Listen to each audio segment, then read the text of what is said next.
Bonjour, je me présente Xavier Blais, je suis ETI à Djouba au Soudan du Sud depuis janvier de cette année et je suis intégré auprès de la mission des Nations Unies au Soudan du Sud dans l'équipe d'État de droit où je suis en charge de la réintégration des ex-combattants et des efforts qu'on peut faire sur la réforme du secteur de la sécurité.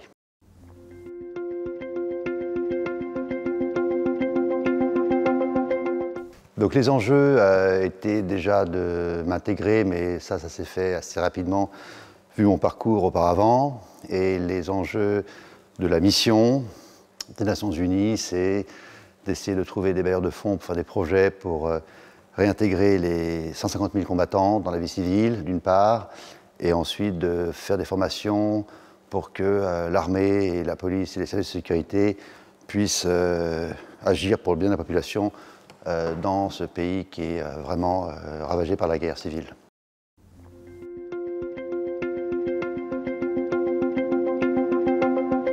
Notre ancien ambassadeur avait trouvé 500 000 € pour un projet qui est en fait un projet pilote qu'on a développé au nord du Sud-Soudan, où on a pu réintégrer 500 ex-combattants, où donc j'ai dû piloter pour la MINUS, donc la mission des Nations Unies au Sud-Soudan. Les gens ne comprenaient pas très bien où était mon positionnement, si j'étais français, parce que c'est de l'argent français, mais en fait, je suis dans l'ONU.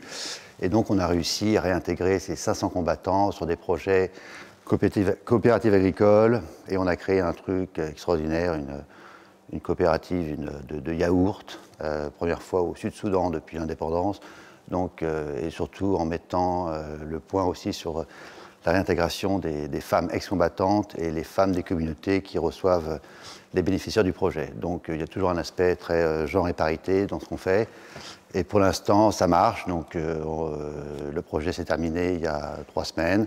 Et j'étais sur le terrain au nord du Sud-Soudan pour voir et comment voir après la suite avec les autorités locales et nationales pour qu'il y ait vraiment un suivi et une pérennisation du projet. Voilà, donc c'est un projet pilote, on essaie de le développer sur d'autres endroits du Soudan du Sud et on espère que les bailleurs de fonds seront au rendez-vous.